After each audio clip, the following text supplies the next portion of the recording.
Greetings, my YouTube and Facebook friends. This is something the Lord keeps leading me back to. And when He leads me back to something over and over again, there's a reason for it.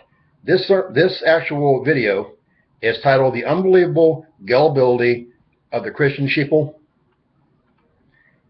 Giving, let me get the whole thing up here, giving tons of money to charlatans. Lately, I've heard two stories that greatly disturb me. As a watchman, it's my job to warn the flock of impending danger. And unlike many, I take my job very seriously.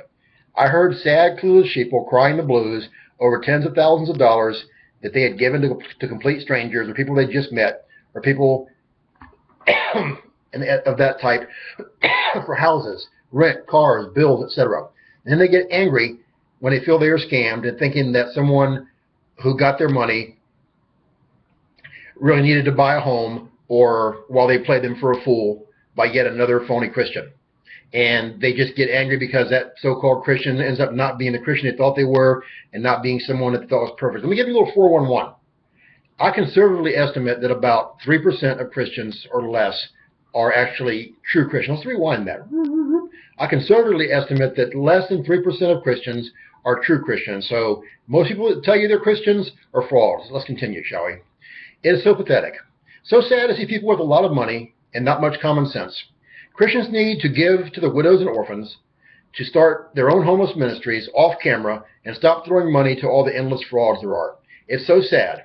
The sheer gullibility of people who would throw money out the window to multiple so-called men of God or women of God, and each of them lying and a false teacher, simply amazes me. Someone can tell someone else who has money, hey, my home just isn't good enough. Can you give me some money so I can get a new home? And then, presto, they give them the money. It's unbelievable to me. These small-time Christians have learned their scams very well from watching the huge Christian ministries who get suckers giving them money all the time.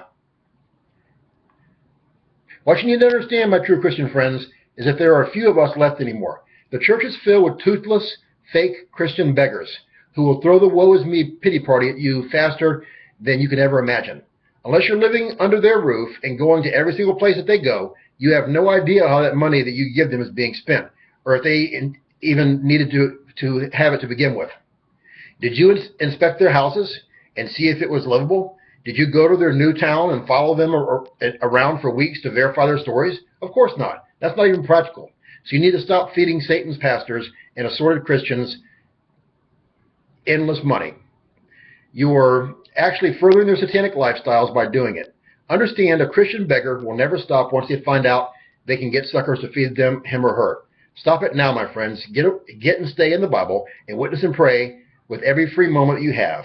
When these Christian beggar frauds are left behind and the beast system is upon them, their begging days will be over, and they will only have eternity in the lake of fire to look forward to. And see, here's the thing.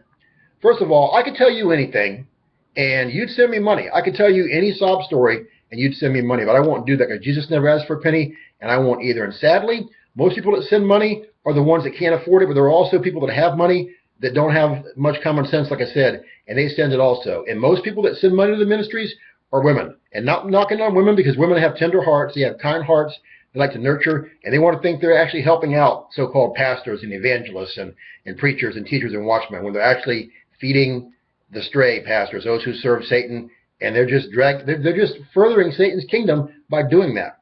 You need to get away. I've said many times in videos, if you've got a Christian ministry anywhere online or anywhere else that's online or on the television, you need to tell them no and run away from them and cut the money off, because you shouldn't be supporting financially any Christian ministry that's online. They don't need your money. If they tell you they do, they're lying to you. They're not a brick and mortar church that has to have money coming in to pay their bills, to have services. And again, most of those churches, sadly, are led by false preachers, and they spread false, watered-down, toothless gospel. It's just pathetic, and it makes me sad. It makes me sick.